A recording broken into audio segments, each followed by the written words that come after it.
ত্রয়োদশ জাতীয় সংসদ নির্বাচনকে সামনে রেখে কুমিল্লার 11টি আসনের মধ্যে 5টি আসনের সীমানায় পরিবর্তন এনে খসড়া প্রকাশ করেছে নির্বাচন কমিশন।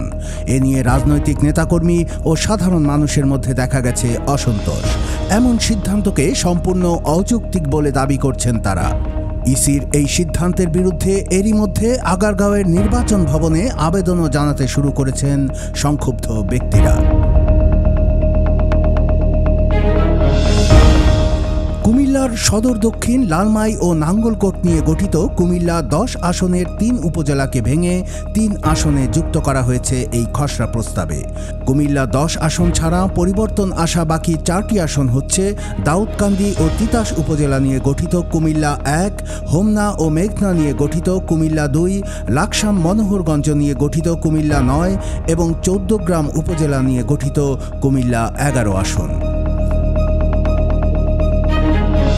কুমিল্লা 1 সংসদীয় আসনটিতে বর্তমানে জেলার দাউদকান্দি ও তিতাস উপজেলা অন্তর্ভুক্ত থাকলেও নির্বাচন কমিশনের খসড়ায় কুমিল্লা 1 আসন প্রস্তাব করা হয়েছে দাউদকান্দি ও মেঘনা উপজেলা নিয়ে।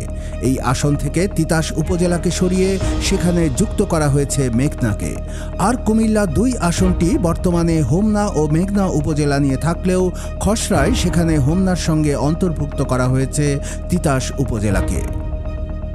স্থানীয় সূত্রগুলো জানাচ্ছে 2008 সালের নির্বাচনের সময় এই দুটি আসনকে ভিন্নভাবে ভাগ করা হলেও বিতর্কিত দ্বাদশ জাতীয় সংসদ নির্বাচনকে সামনে রেখে কুমিল্লা 1 ও 2 আসনে পরিবর্তন আনা হয়েছিল।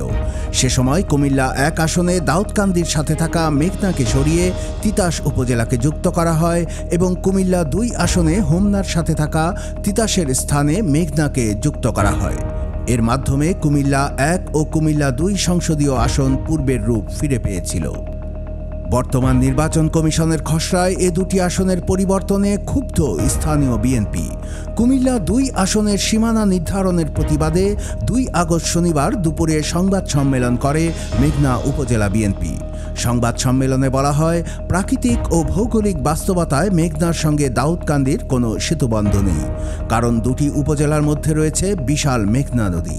তারা ঘোষণা দেন, ইসির সিদ্ধান্ত পরিবর্তন না হলে মেঘনা ও হোমনার সাধারণ মানুষ মহাসড়ক অবরোধ সহ কঠোর আন্দোলনে যেতে বাধ্য হবে। কুমিল্লা 9 আসনের লাকসাম উপজেলার 11টি ইউনিয়ন নিয়ে 2005 সালে মনোহরগঞ্জ উপজেলা গঠিত হয়। স্থানীয়রা জানাচ্ছেন, 1973 সাল থেকেই বর্তমান লাকসাম ও মনোহরগঞ্জ উপজেলা নিয়ে গঠিত কুমিল্লা 9 আসনে নির্বাচন হয়ে আসছে। ইসির খসড়া তালিকায় লাকসামের সাথে থাকা মনোহরগঞ্জকে বাদ দিয়ে কুমিল্লা 10 আসনের লালমাই উপজেলাকে যুক্ত করা হয়েছে।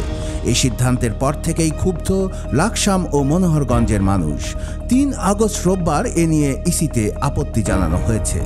আগের দিন কুমিল্লা 9 সংসদীয় আসন পুনর্বহালের দাবিতে কুমিল্লা নোয়াখালী আঞ্চলিক মহাসড়কে বিক্ষোভ সমাবেশ ও মিছিল করেছে লাকসাম জেলা বাস্তবায়ন সংগ্রাম কমিটি। সমাবেশে সংগ্রাম কমিটির নেতারা বলেন, কারো আবেদন কিংবা দাবি ছাড়াই কুমিল্লা 9 আসনকে দ্বিখণ্ডিত করা হয়েছে। অন্তর্বর্তী সরকারকে বিব্রত করার জন্য এ ধরনের হঠকারী সিদ্ধান্ত গ্রহণ করা হয়েছে বলে মনে করছেন তারা। কুমিল্লা 10 আসনেও এসেছে বড় রদবদল। খসড়া অনুযায়ী এ আসনের নাঙ্গলকোট উপজেলার সঙ্গে কুমিল্লা 9 আসনে থাকা মনোহরগঞ্জ উপজেলাকে যুক্ত করা হয়েছে। আর কুমিল্লা 10 আসনের লালমাই উপজেলাকে লাকসামের সঙ্গে এবং এককভাবে 14 গ্রাম উপজেলা নিয়ে তৈরি কুমিল্লা 11 আসনে এখন যুক্ত হয়েছে কুমিল্লা সদর দক্ষিণ উপজেলা। গত 30 জুলাই খসড়া তালিকা প্রকাশের পর ওই দিন রাতেই ঢাকা চট্টগ্রাম মহাসড়ক এলাকায় বিক্ষোভ মিছিল করেন বিএনপি চেয়ারপারসনের উপদেষ্টা ও সাবেক সংসদ সদস্য মনিরুল হক চৌধুরীর অনুসারী নেতাকর্মীরা। 4 আগস্ট কুমিল্লা আঞ্চলিক নির্বাচন কর্মকর্তার কার্যালয়ের সামনে মানববন্ধন শেষে প্রধান নির্বাচন কমিশন বরাবর স্মারকলিপিও দেয়া হয়। সবশেষ গত 6 আগস্ট বুধবার ঢাকা চট্টগ্রাম মহাসড়কের যান চলাচল বন্ধ করে দিয়ে বিক্ষোভ মিছিল করেছেন বিএনপির নেতাকর্মীরা। এ সময় 1 ঘণ্টাব্যাপী মহাসড়ক অবরোধ করে রাখেন তারা।